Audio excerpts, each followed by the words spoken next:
You're listening to Up the Turnpike with hosts Mitch Anderson and Matt O'Leary.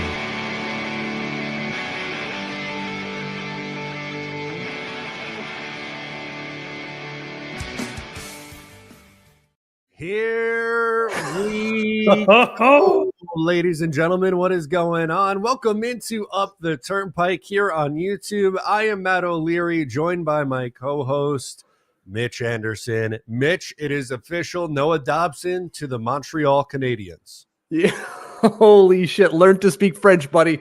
Although I'm sure he already does. He's Canadian, kind of. You're taught that in school a little bit, but yeah, I think going into today, it wasn't a question of if; it was a question of when and how much, right? 100%. And that was the vibe. So we did a video on YouTube yesterday. And to me, it really felt like that's the direction that this was going, that Noah Dobson was going to get traded. I will say I'm surprised that the number starts with a 9 for Noah Dobson after all the $11 million talk. I wonder, and we have a lot to get into, but this is where my head went. Yeah. I wonder how much he really wanted that fresh start, because he mentions in an Athletic article where he wanted to go to a team that's contending or ascending, which Montreal, they made the playoffs this past year. The Islanders didn't. And he signs to a contract. I would have been good with signing Noah Dobson at $9.5 million. But this is clearly, Mitch, the path to Matthew Schaefer and James Higgins. Because as Frank Saravalli is reporting, Dobson and an 8 by 9.5 contract to the Islanders, pick 16, 17, and Emil Heineman, who is a fourth liner there. And then as reported, expected New York to leverage those picks to move up and try to get Higgins. Yeah. So yeah, lots to go off here and lots of feelings going on in the chat as well. Here you can see like the return doesn't look good. The bottom line, like the players don't want to. That's a bit much, Andre. The first part I'm with you, but the last part, I think players want to play here. Matthew Barzal, Ilya Sorokin didn't sign extensions. Yeah, but like, it's. I kind of agree with the first part. I don't know if he wanted to stay here. Like as you said, Montreal is on the up and up, whereas we're kind of not. Which it's a natural cycle. We're taking a step back, absolutely. But can we take 2 step forwards after taking the step back? I absolutely think so. He just wanted to go somewhere else, and that's totally okay. And I don't want to hear any more talk about like players only want to go play for no tax places or states. Montreal and Quebec have heavy taxes in Montreal and Quebec, and he signed a deal that we didn't think he would sign in New York. So I mean, I'm not too worried about the whole like tax thing. Anyways, that's not even the whole point of this video. It's just like Dobson is gone. We got 2 firsts and a prospect. Exactly. 23-year-old who I had his numbers, and then I don't know. I lost him in the shuffle. He had 19 points in like 60 some on games this past year. Yeah, it was. I have it right here. It was, I believe, 18. Yeah, 18 points in 62 games with 10 goals. You look at his NHL edge page, though, the guy's fast. Top skating speed, 81st percentile with a 22.93 average speed. 82nd percentile for speed bursts over 82. So this guy plays fast, which is what they want to do. That's like the biggest positive I could give this kid right now, which is, as some of you might say, a reach, like quite a reach. And that's totally fair. That's all I can get her to right now. To me, it's not about him, though. It's about the 2 first round picks. The Islanders got pick 16, 17. I don't think they're sticking and picking at 16, 17. I would look at Boston with the 7 pick and maybe add in JG Pajot because they've had interest there to move up to the 7 spot. Buffalo at 9, Utah at 4. That's a long way back from 4 all the way to 16, 17. I don't know if they'd want to do that, but those are some teams that have been talked about, interested in moving out of the top 10 here. Yeah, there's a few comments here. I like this one here from Nick saying, what I love about this is that Doc's just showing the Islanders shoving the Islanders onto a definite timeline at speed, an organizational plan, and I love it. Like he's got a plan and he's sticking to it. We'll see what that plan happens to be. But it certainly includes the shenanigans, as I was saying last night on the podcast. Michelle is bringing up Nashville as a potential trade target, right? Nashville has the 5th overall pick, which is where we expect James Higgins to go. Would they take 16, 17? Barry talks himself a big game and he gets two first-round picks out of it. Pretty good pickup here. And then there's the other end of the spectrum here where Alex is talking about it's a worse return than JJ Peterka, which we shit on the podcast the other day. And I get it for anyone looking at this saying it's worse than Peterka because we picked up a role player, which we were shitting on Buffalo. Like, you don't trade your good players to get role players. You should be able to draft and develop those kind of thing. But it's kind of like you said, that the Heineman thing filled out the value fader, if you will, if you're looking at it like NHL EA terms. But the big thing is the 2 first-round picks. Well, also, I think they were kind of limited too because Noah Dobson made it clear that he wanted to stay on the East in the Eastern Conference. Yeah. So that really just left Montreal and Columbus. So you could take out any Jordan Kyrou dream you had from St. Louis or any, maybe Dallas dream for Jason Robertson. But I understand where people are coming from, but 2 firsts is nothing to scoff at, especially if that moves you up to get the guy that they really want. Yeah, and look, Montreal has done very well out of this trade. Obviously, they get Noah Dobson, which is a 50-point defenseman at the very least, probably more. We've seen him score 70 points, and they get him for 8 years at $9.5 million. So there's a sign and trade there, which is even extra, value should have been coming our way because we signed it for them, right? So that's kind of huge. So I get to anyone who's saying like maybe the return isn't great because of all those factors, and that's totally fair. But I think right now is everyone's focused in on we are going after Higgins. We're getting James Higgins, and it's do or die. That's got to be the next step because they did this to give them an opportunity to move up and get their guy. There's been rumblings of him falling. I wanted to pull this up quickly on Heineman here. Oh, I'm sorry, I did this wrong. It was just my big head. Described as a speedy shot first physical winger, not much skill with the puck, but a high motor, should be a good bottom 6'4" checking contributor, which I get it. I forget who commented. We have a ton of people in here. Thank you so much for hanging out. Subscribe if you're new to the channel, like the stream, really appreciate it. I know that looking at him as part of the return, like that isn't the main thing. It's really about the firsts to get the guy that they really want in James Higgins. Yep. Matthew Darsh pretty much described this guy to a T, though, with the speed and the tenacity that he plays with. And big, isn't he? He's what, 6'2"? I'm just pulling it up now. 6'2", 194. It's a big kid. Again, like we're finding these are not positives that you go like, oh, this is great. No. I'm so glad that we got that guy because of this. Heineman could be a good player. It's great.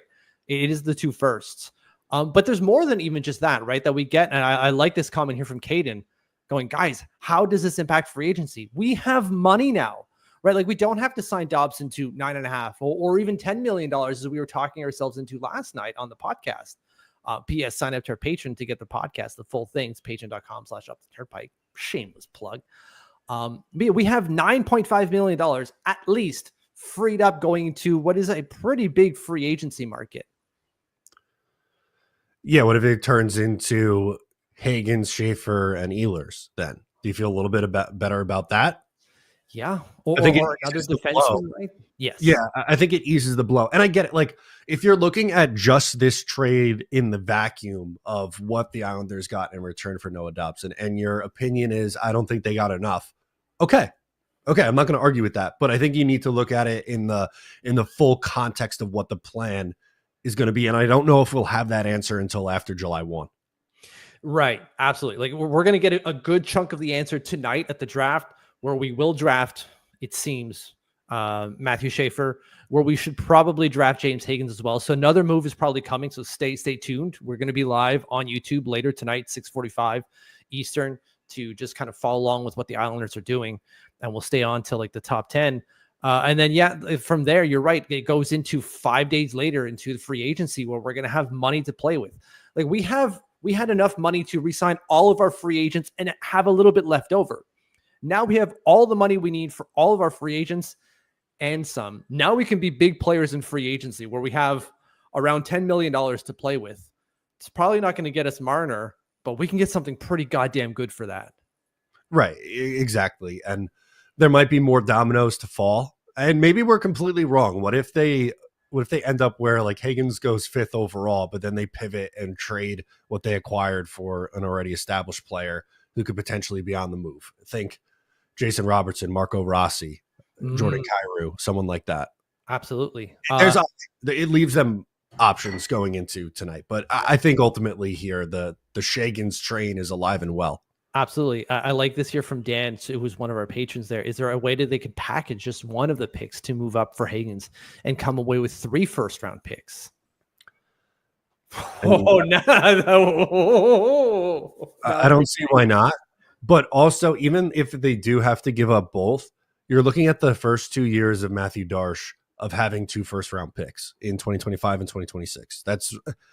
I talked about him wanting to put his stamp on this team, and this is very much so the beginning of that.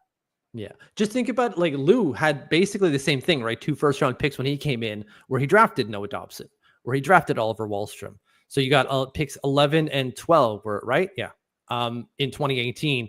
Now you come in a couple of years later and you have picks 1 and 5, let's say. I'm just tossing a number out there for the second one to reshape your franchise. But you still have Matthew Barzal in his prime, Bo Horvat, Ilya Sorokin. Those are huge pieces. And then you add those young kids and probably someone else.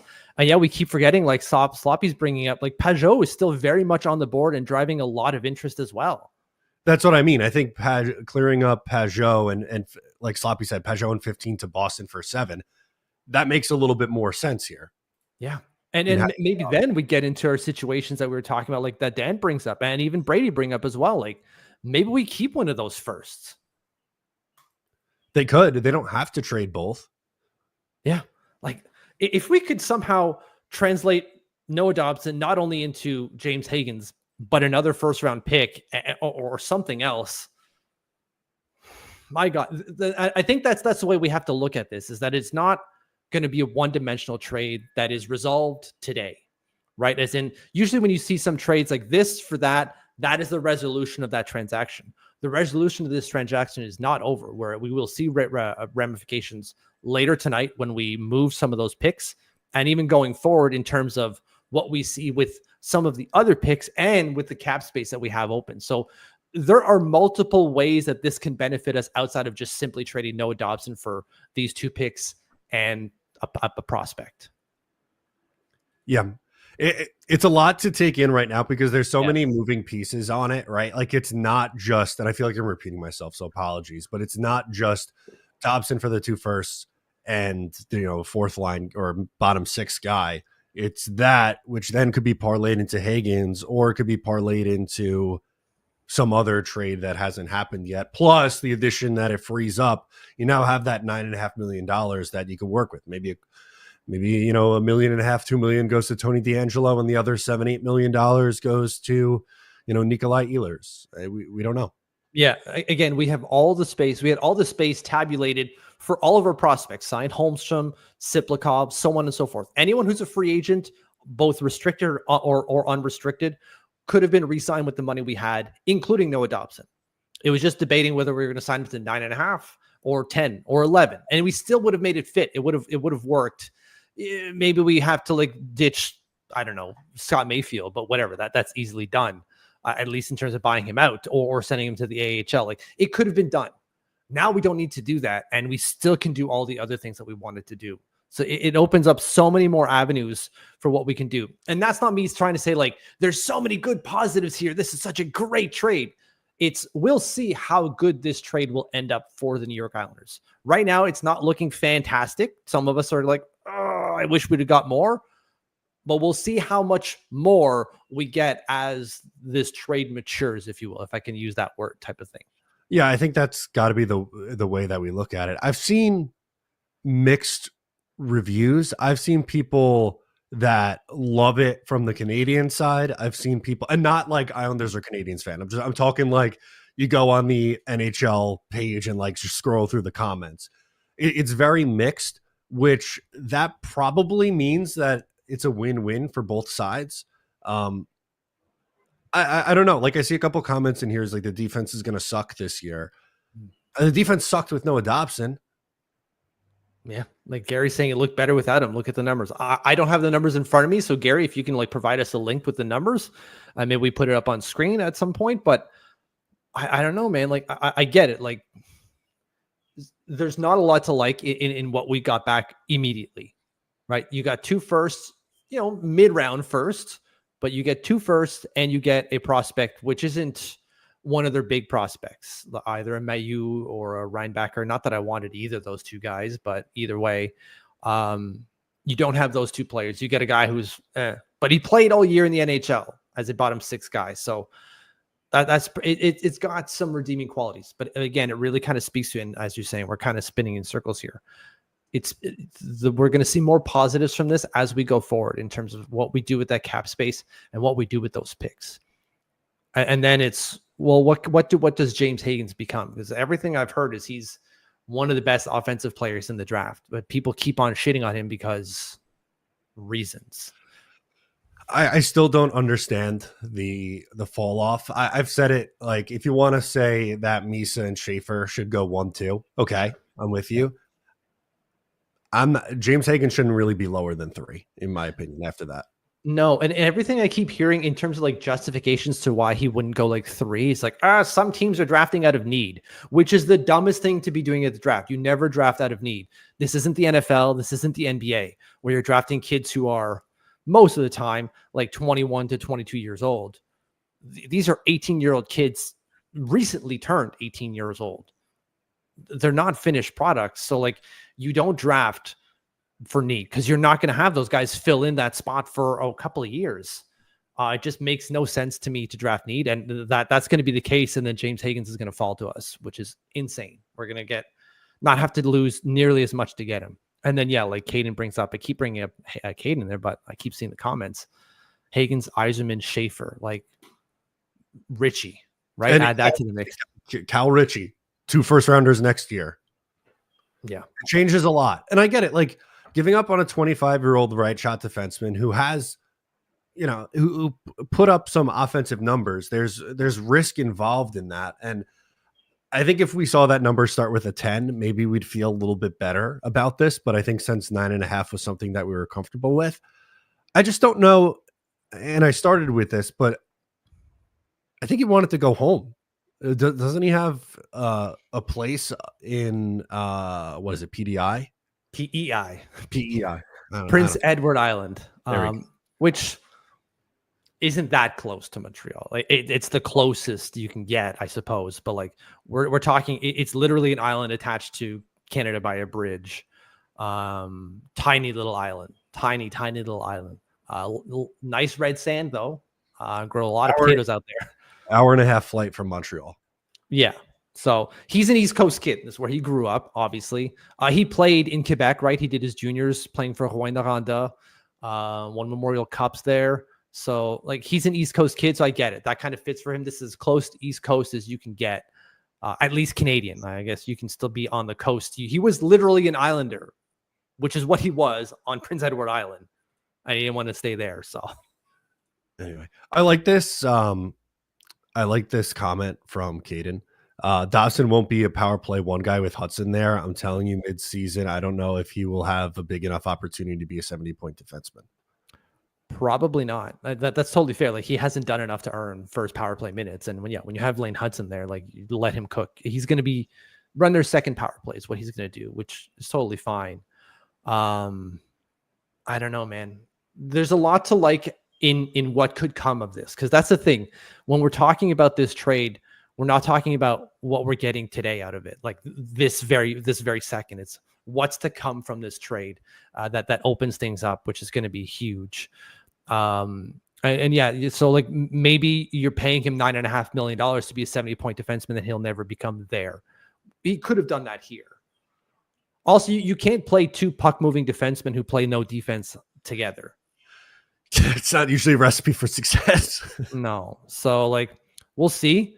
I wish him all the success. I hope he becomes a 70-point defenseman, except for the days that we play him. But I do like this return so far for the Islanders. we can still do a lot. And look, like Brian is saying, like Dash might not want Howard, but Howard is still available. Isaac Howard is still probably available that we can probably get. Oh shit. Yeah. I forgot about Isaac Howard. Right. Like think about that. Well, you have all those pieces coming in, young, fast, offensive pieces. Really makes things go well long term, at least in terms of offensive production. Of course, that doesn't speak about defense, which we still need to address. By the way, I wanted to pull this up. I know this is mostly Dobson, but another thing on Heineman here. Dom Lashusen with some decently high praise says has some middle six upside, but looks closer to a potential third liner and has his market value at $2.3 million already and a contract projection around $3 million. So I know it feels like the Islanders have a million of those guys. So this is just another one, but there might be more than just hey, this is a 19-point a year guy. Like, I don't know, maybe this forces Cizikas out of the lineup, or, they don't look to bring back Gatcomb or a Hudson Fasching, or maybe they move on from not Noah Dobson. They already did that.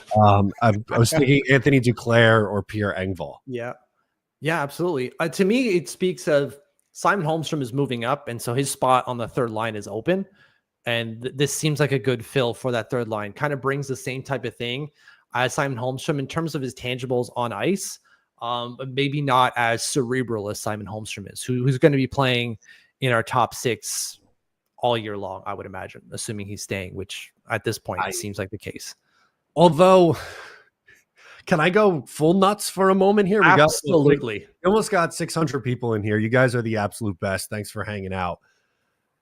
Pagnotta was reporting that the Sharks are open to trading out of 2 for a already established NHL player. Now, I don't think Simon Holmstrom fits the bill for that, for the number 2 pick, but we're getting nuts. Forget James Higgins, Schaefer Misa 2025. Yeah. All of them. We're getting all of them. Schaefer, Misa, Higgins. Absolutely nuts.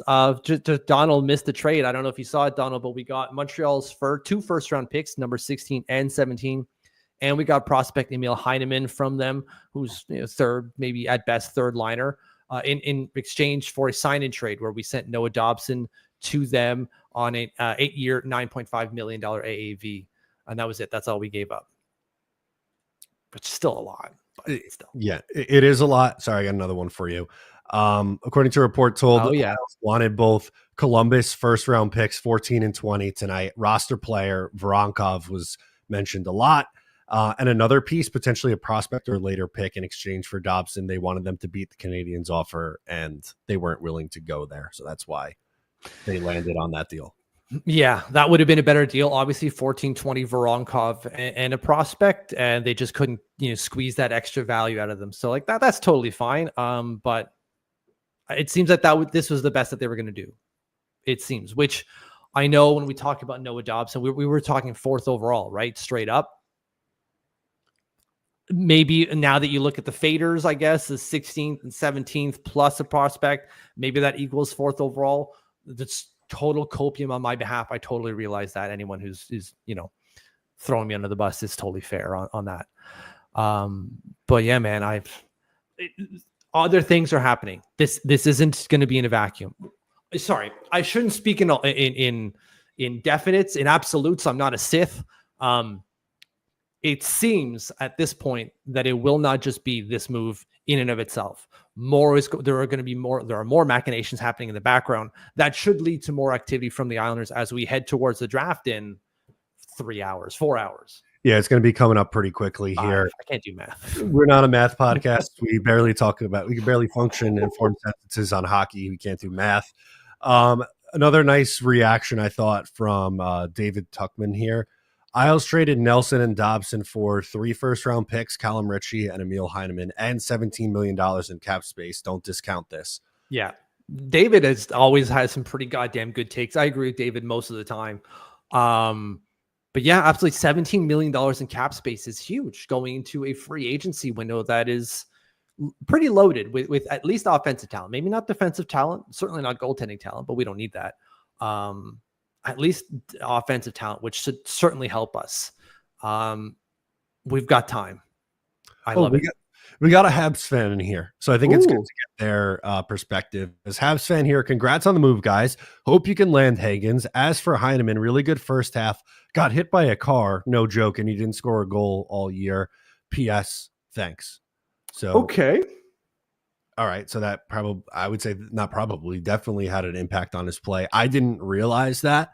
I'm hoping that this could be like genuinely to ATZ me here. I hope this could be a win-win for both sides. Yes, absolutely. Like, you're getting a good player, Noah Dobson. That is obvious. He's got some defensive problems. Maybe he can still figure them out. Maybe the defensive coaches in Montreal can help him out with those defensive lapses. He's not very strong in front of the net, but these are things you can learn. He's got a body to do it, which is what makes him so goddamn frustrating. At 6'4", 200 some odd pounds, he should be able to move people away from the net. He doesn't do it very well. But Montreal, you should be getting a good one here. Tu vas en avoir un sacrément de bon joueur, Montréal, comme il va faire bien. Il va te faire 50 points, peut-être même 70. Comme tu vas l'aimer, tu vas l'aimer. Achète ton jersey tout de suite. Sacrément, tu vas l'aimer. Anyways, that's me talking in French to Montreal fans there. When did Heineman get hit by a car? Because he didn't score a goal from game number 42. So for the first half of the season, he had 10 goals. I'm just looking at his production right now. In his first 37 games, he had 17 points. T'es bienvenu, mon homme. So what is that? 17 over 37. And then didn't score 1 point the rest of the year, right? Because he only had 18 points over the year. Times 82. We're talking about a 38-point player pacing out. This is big. I don't know how I feel about this, but we got to pull it up because I saw a couple people put in the chat. Shout out Caden. Islanders remain active. In addition to all their action, I'm told some teams have called the Islanders about Matt Barzal, including Utah and Vancouver. Don't get the sense anything is close right now, but some clubs have inquired. I mean, you moved Dobson. It's like, all right, who else are you willing to move? Can I have him? Yeah, I guess the calls are going to start. I would be surprised if the Islanders move Matthew Barzal. I would too. I really would. That just doesn't seem like something they would do. But I guess who knows? Because he's signed for years, whereas Noah Dobson was not. Yeah, it's I wanted to pull up his contract exact. I don't remember if this is going into his second year or third year of that contract. I don't remember off the top of my head. For Matt Barzal, I think it's third year. Yes, so it is the third year. Yeah. P.S. I just looked up the IML Heineman stuff. He got hit by a car January 13th when playing in Utah. I remember some of this now.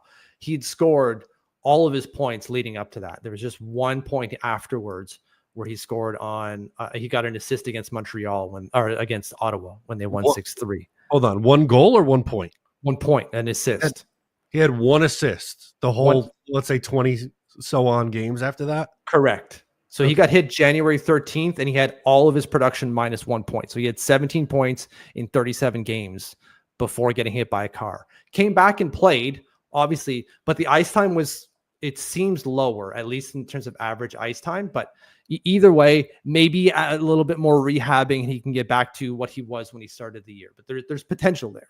There's potential. And again, full on copium, full on understand that. Sorry, I wanted to throw that in there. Wow, that's pretty I think that puts a little bit more in perspective. So I'm a little bit more optimistic now. Again, I'm not saying like, oh, this is a home run because they landed this kid, but he might be a little bit of a player. Maybe. We'll see, I guess, is where I'm at now. But it really comes to, again, we're certainly back to this. It comes back to, for the Islanders, what do they do with what they just freed up or acquired, right? They freed up all that money. They got those extra picks. Not what the hell did they do with it?